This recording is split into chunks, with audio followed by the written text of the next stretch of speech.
Okay, as everyone can see, we're joined by Bryson. So thanks for joining us back in Saudi, Bryson. You were here a couple of years ago for the inaugural event, finished tied sixth.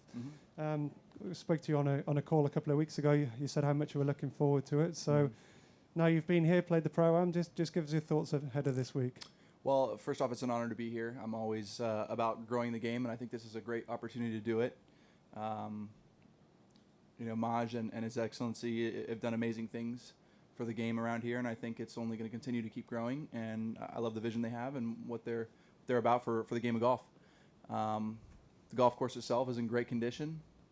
The greens are in immaculate shape. I love them, and they've tightened it up in certain areas from when I was here a couple years ago. But again, I think hitting it long and far is an advantage here, and being able to wedge it onto the green is huge. So kind of keep the same game plan as the U.S. Open in a sense, and go at it with that. Served you well there. So we'll go straight into some questions. Alex, do you want to get them? Bryson, I don't know if you had a chance to see the fact that the USGA and the RNA, you have, good. You seem to be the only one that's literate coming into this thing. Anyways, what's your thoughts on it, and do you think that distance is an issue? Well, look, I had a great conversation with John Bonehammer and Jason Gore yesterday when it came out, pretty much right when it came out. And that was my doing. I wanted to talk to them and get their piece on it, and I totally understand what they're about. They are trying not to take the human element out of it, which I think is the most important factor in this whole conversation. When it comes to the equipment aspect of it, they're trying to make it more of a, I guess you could say, same or fair playing field, where you can't just put a 48-inch driver and it works for this person. You can gain 6-7 miles an hour where somebody couldn't because the driver just doesn't work for them or whatever. And so I think the most important factor in this whole discussion is that they are focused on keeping the integrity of the game and trying to make it more of a fair playing field while not taking out the human element. And from my perspective, I think it suits me really well because as of right now, I'm still playing the 45 and a half inch driver, and it's suiting me perfectly well, and I'm not going to the 48. And so if somebody was to try and go to the 48 and it worked for them, they could gain 6-7 miles an hour on me pretty quickly. So now that's not a possibility, and I think it's going to be more difficult for people to gain speed easily. They're going to have to work really hard, just like I have. And so for me right now, I feel like it's a pretty good advantage from the way I look at it. Did you initiate the conversation with Gore and Bodenhammer? Yeah, I did. And also, so all that being said, so would you not have a problem if they decided to make some adjustments into the rules? No, I welcome it as long as they don't change the human element. Yeah. Again, I'm going to play with whatever they give me. I'm not worried about it. I'm going to do what they say is legal, and I'll just go from there and find the best way to play for me under the rules of golf. I mean, there's no issues with it. It's funny. I'm sure there's a lot of excitement about, me having a potentially controversial thought on it, but I don't. I think it's a really cool thought process. It's a little flattering in a sense, because I did talk about that 48-inch driver for so long, and it just didn't work for me the way I wanted it to. And as it's played out, I think it's really cool to see that there's some change off of the conversations that I've had, and it's just pretty interesting to me. Thanks. Yeah. Thanks, Alex. We'll go to Joy just over here, Bryson. Mm-hmm. Hey, Bryson, you already said that you did try to work out with the 48-inch driver. Mm-hmm. Didn't work out for you. You're back to 45.6. But can you just tell us if you had, spent 2 or 3 months developing that 48 for yourself, would you have been disappointed then if you were playing with 48? Well, yeah, if you put the work in and it doesn't work, obviously you would be disappointing. But I did work with it quite a bit, and it just we didn't have the right heads for me yet at that point in time. We were getting close, but as of right now, it's made the decision really easy on what to do next.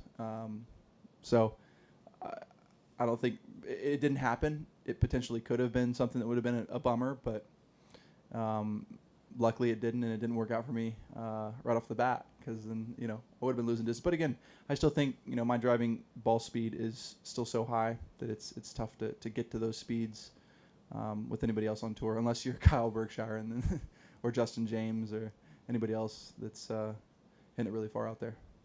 And I wanted to ask you, there's all these now, once there was Tiger proofing, now there's Bryson proofing of the golf courses and talks of that. But your biggest strength has always been your putting and shot game, Yeah. I think. Yeah. Do you feel a little disappointed that people don't talk as much about it as they talk about your driving and the physique that you have built? And Not disappointed. It's more my secret weapon, I guess you could say. It was not a strength of mine coming out on tour. I was not a great putter, and I was still trying to find a way that would be consistent for me to play the game. And I stumbled upon it, and I've been a great putter and improving every single year. Does it mean I'm going to be a bit better this year? I don't know. I mean, there's a lot of great putters out there, and hopefully the law of averages works out to where I can be a top 5 putter again or top 10 putter again.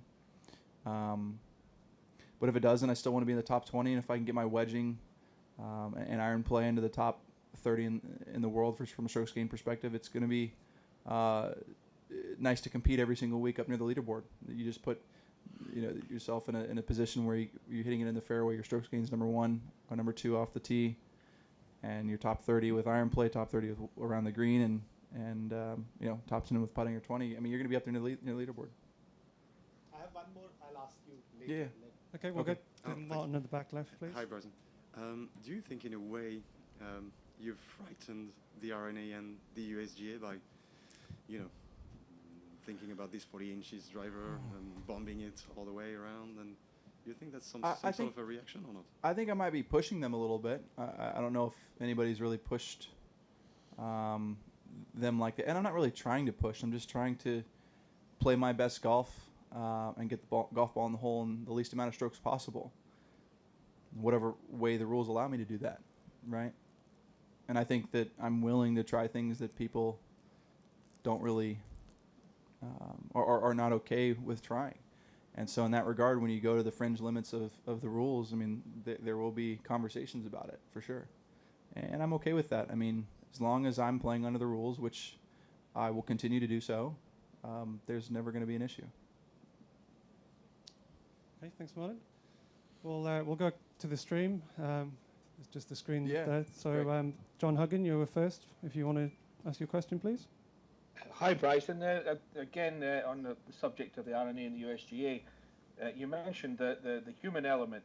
Is there anything specific that would be, in your mind, a step too far for them to go down this road? I think when they start trying to limit like how fast you can swing it and what you can practice with, or what would be another one? Can't really think too much about off the top of my head, but if they say you can't grip it a certain way or you can't have a certain look to your swing, that's when I would say that it would be too far. But other than that, I mean, as long as it's equipment, we all got to play under the same rules, and so it is what it is, right? And forgive me if you've been asked this before, but how do you feel about long putters? Long putters. Well, what do you mean in that regard? I mean, there's different versions of long putters. Do you think that's putting for off the bat? Yeah. I mean, back in the early, I guess you could say, 1900s, they were still chipping on greens, so you could say that that's putting, and it just evolved to being a flatter loft. And when the greens got better, we could use flatter lofts. So the putter wasn't as short as it used to be. It used to be a little wedge, they used to chip it off the green. So it's evolved over time and grown into what it is today. And if somebody wants to use a putter in a certain way to play their best golf, I don't see why you should hinder it or why it should be hindered. But again, I'll keep going back to the same statement. Whatever they make, whatever the rules they have, I'm going to play under and find the best way I can play under those rules. And I do think it's putting, whatever way you want to do it, as long as it's just rolling on the green. And I mean, you could chip on the green, you could get a driver on the green, right? I mean, it's irrelevant. Thanks, John. So given what we've just heard about the quality of your short game, you're not more worried about them banning long putters than they are about banning long drivers? I'm honestly indifferent to either. If they did do it, again, the same statement's going to come out, but it's the truth. I mean, I'm gonna find the best way to play the game, and under the rules right now, you can, arm lock it. You can do that, and you can have a long putter that's off your chest, and whatever way it makes you feel comfortable on the green, I think is great for the game. That's what I look at when I'm thinking about growing the game. You want people to play the game and enjoy the game under the rules of golf. You don't really want to hinder it too much. So there's definitely a balance there. We'll go to Ewan Murray next, please. Ewan. Thanks for your time. Thank you. Thanks, Steve. Hi, Bryson. Can I please ask what you made of the situation involving Patrick Reed at the weekend, which got quite a lot of attention everywhere? Man, yeah, I don't know what actually happened. I've heard what happened. I've talked to him, and he said that when he picked it up, there was stuff under it. There was mud, and so, I mean, the rules official made the decision, and you go with what the rules official says in any situation. That's what you have to do. And so he made that call, and I would defer to the rules official. Can you, I mean, even from speaking to Patrick, can you imagine what it's like when you go and you win a tournament? Yeah. And there's so much noise in the background about something like this. I mean, it can't be very pleasant, I would imagine. No. I mean, it's unfortunate that things have happened that way for Patrick, but he's been a nice guy to me, and I don't have issues with him at all. And unfortunately, there's just things that have happened in his life that hasn't made it look great, but at the same point in time, he's just trying to play golf the best possible way he can under the rules of golf. And we all mess up, and I've messed up in the past, and we're all human, and unfortunately sometimes it comes out in a way that doesn't look great, but we all just learn from it, and I hope Patrick learns from it, and just like I did with my slow play stuff and all the other stuff that went on a couple years ago, and I've grown a lot from it, and I'll continue to grow, as I'm sure he will. Thank you. Thank you. We'll go to Rick Broadbent, please. Rick, if you could unmute. Hi, Bryson. Hello. Just given what you were saying earlier, in terms of having an advantage in distance already, if these rules come in and equipment is sort of limited, does that play into your hands? I think whenever you're trying to shorten the equipment or whatever, the person that can swing it the fastest will always have an advantage. I mean, even on golf courses that are short, I can hit, for example, on this is a great example actually, number 12 out here. I can hit 3-wood up there, but it tightens up quite a bit. But I can leave it short of the bunker and have 155 yards into the flag, which is a 47 degree for me, less than a 47 degree for me, which is a 6-iron off the tee. So I'm literally hitting 6-iron off the tee compared to, somebody's hybrid or sometimes in 3-wood or whatever. So no matter what way you look at it, from a swing speed perspective, the person that could swing it the fastest and control it the best is going to have a greater advantage in that regard, no matter what way you look at it. So that's kind of my perspective on it. I don't know if that answered the question or not, but yeah, no, thank you. Thanks, Rick. Bernie, you're next. Bryson, can I just take you back to Augusta last year, and you sort of said you identified some health issues that were making you sort of feel dizzy and getting sort of upset stomach. I was just wondering, over that sort of the off season, what have you done to sort of correct that, and what did you identify were the problems? So I did an MRI, an MRA, a ultrasound on the blood vessels going up, the arteries going up into the neck. I did an ultrasound on the heart. I went to an ear, nose, and throat doctor. I saw an eye doctor, and everything from the test came back completely normal. There was nothing weird about it. The last thing that I've tested was oxygen levels, and that actually was a little more profound. So what we believe was happening is I wasn't utilizing enough oxygen when it came into my system. So essentially when I put like an oxygen thing on, and I was actually breathing out oxygen, like a lot of oxygen. And so I was storing a lot of carbon dioxide in my system, and that usually constricts the blood vessels and makes you feel really lightheaded and dizzy and just upset stomach. And so I've started learning some techniques on how to breathe a little bit better and control it.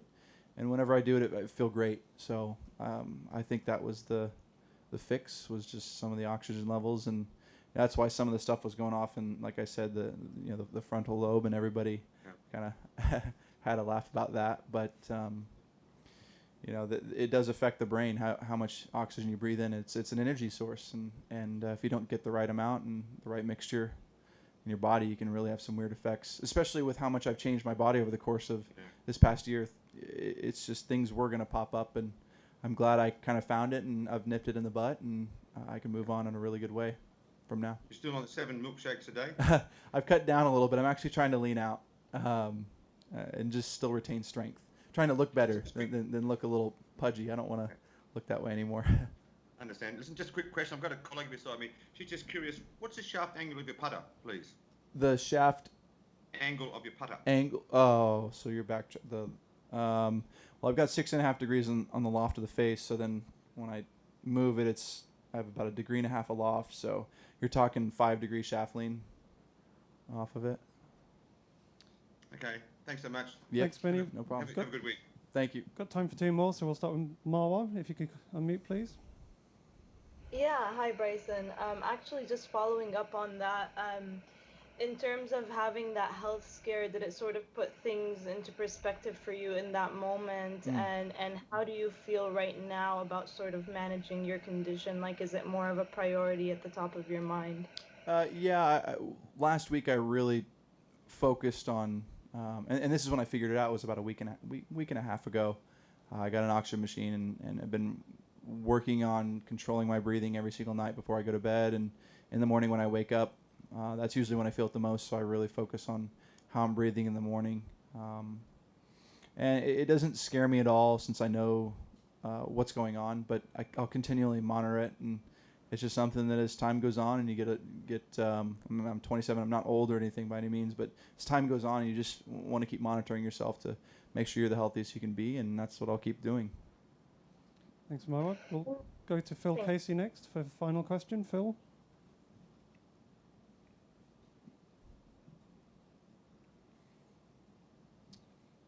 Phil, I think you need to unmute, please. Okay. Sorry about that. Yes. Hi, Bryson. Given that you're not going to probably use the 48-inch driver anyway, that's not going to make that much of a difference. But the RNA and USGA are also talking about areas of interest, including a local rule that could lead to sort of tournament-specific clubs and tournament balls.